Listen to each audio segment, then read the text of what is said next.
Imagine a man enveloped in myth and contention, a figure whose name evokes both courage and cruelty.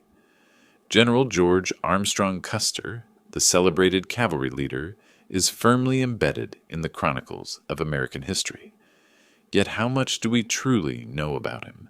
What truths remain concealed beneath the surface of his renowned career?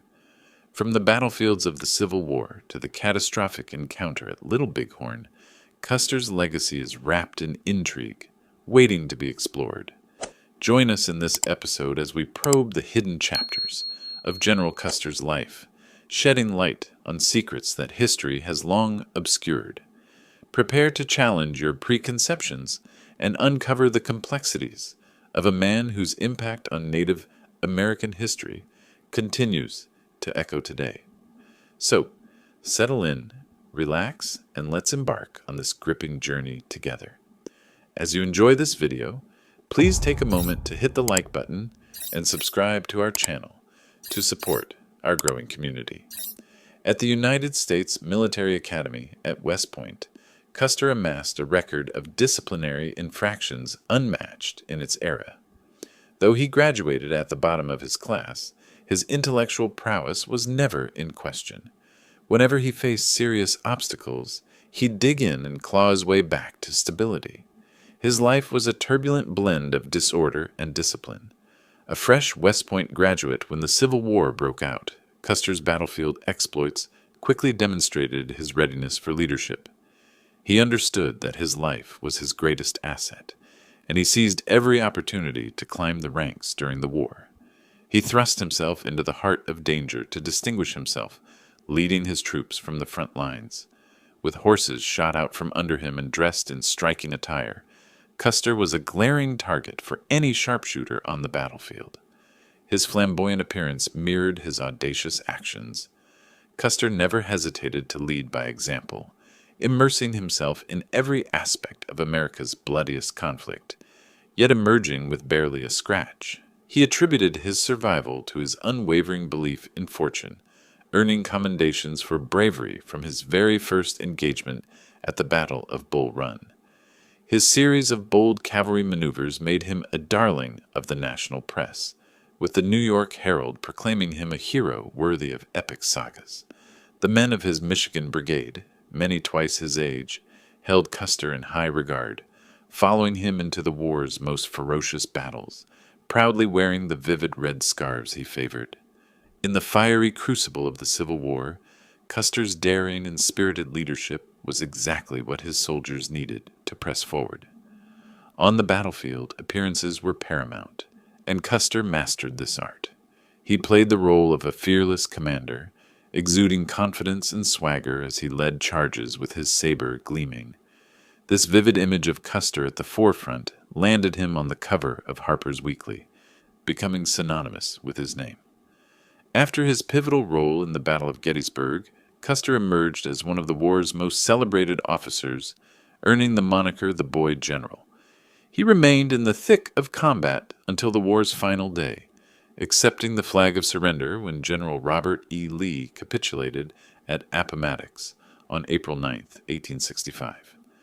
His esteemed commander, Lieutenant General Philip Sheridan, honored him with the table where the peace terms were signed, along with a heartfelt note to Custer's wife, Elizabeth. The note read, "Allow me to express, madam, that few in our ranks have contributed more to this victory than your valiant husband." What's striking about Custer is the abundance of photographs capturing his image. He grasped the power of visual storytelling in shaping public perception and wielded it with precision. Custer's eye-catching outfits and long, flowing locks evoke the romantic ideal of a knight or cavalier, crafting a persona that was distinctly his own. He curated his appearance meticulously, letting his hair grow long and scenting it with fragrant oils, taking pride in his youthful charm and clear complexion. Custer's ability to blend refined manners with rugged courage set him apart from his peers. While some dismissed him as a showman or eccentric, his theatrical flair largely worked in his favor. In the late 19th century, public figures needed a touch of showmanship to capture the public's imagination, and Custer had a natural gift for it, always making an entrance that commanded attention. Yet, in the months following the surrender at Appomattox, Custer found peacetime far more daunting than war. Despite his wartime rank of Major General of Volunteers, he was reduced to a mere captain in the regular army. The military had shrunk dramatically from over 1.5 million men to just 30,000. Opportunities for promotion were scarce, and the once vibrant officer corps had withered. The days of daily battles and the relentless pace of war were gone, leaving Custer adrift, uncertain of his next move. In this period of doubt, he turned to the one person who anchored him, his wife, Elizabeth Bacon Custer.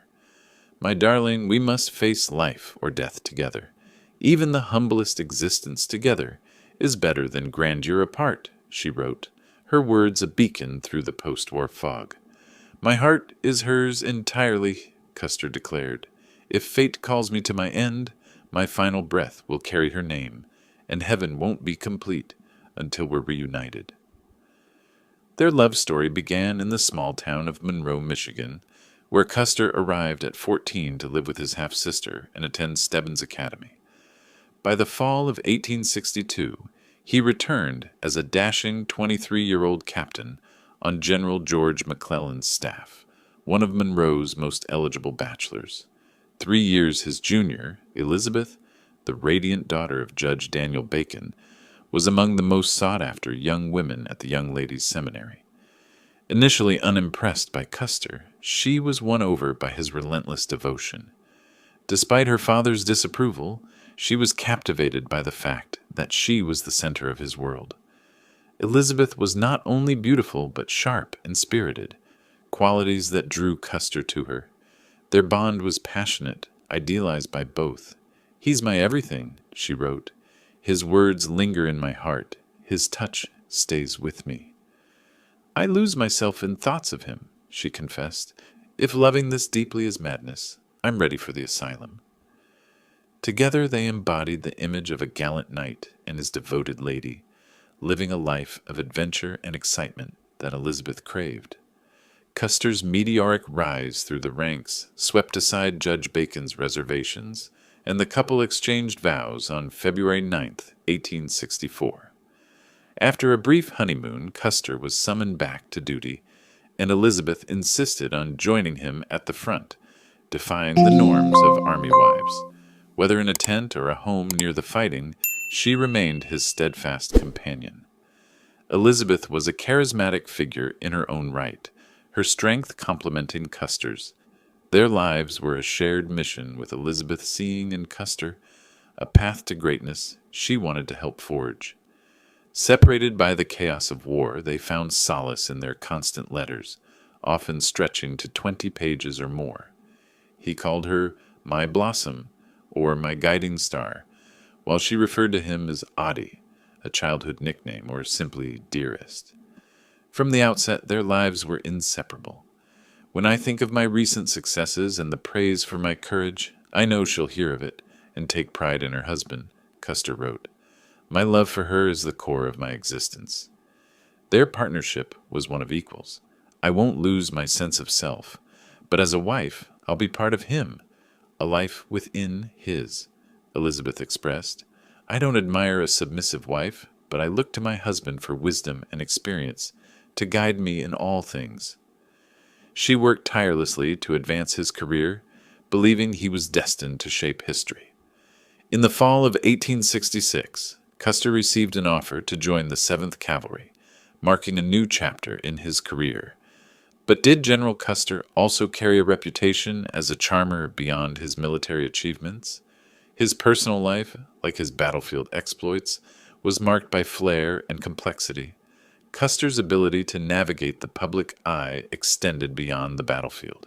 His theatrical persona, blending courage with charm, made him a figure of fascination. He understood that image was as powerful as action in the public's perception, and he wielded both with skill. His relationship with Elizabeth was the cornerstone of his life, a partnership that grounded him amid the chaos of war and the uncertainty of peace. Their letters reveal a love that was both tender and fierce, a bond that sustained them through the trials of their era. Elizabeth's role in Custer's life was profound. She was not merely a supportive spouse, but a partner in his ambitions, a woman who saw his potential and worked to help him realize it. Her presence at the front, her tireless advocacy, and her unwavering belief in his destiny made her an integral part of his story. As we reflect on Custer's life, we see a man of contradictions, a fearless leader and a disciplined soldier, a theatrical showman, and a devoted husband.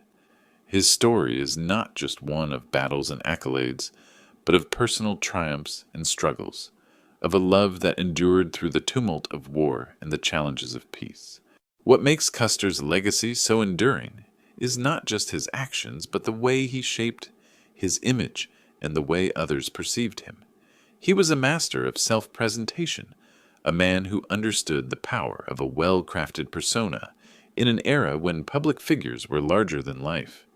As we close this episode, we invite you to ponder the complexities of Custer's life and legacy. How did this man, with all his flaws and brilliance, leave such a lasting mark on history? And what can we learn from the truths that history has kept hidden? Thank you for joining us on this journey through the life of General George Armstrong Custer. Don't forget to like and subscribe to Yanks, Dixie, and Natives History for more compelling stories that uncover the past. Stay curious, and we'll see you in the next episode.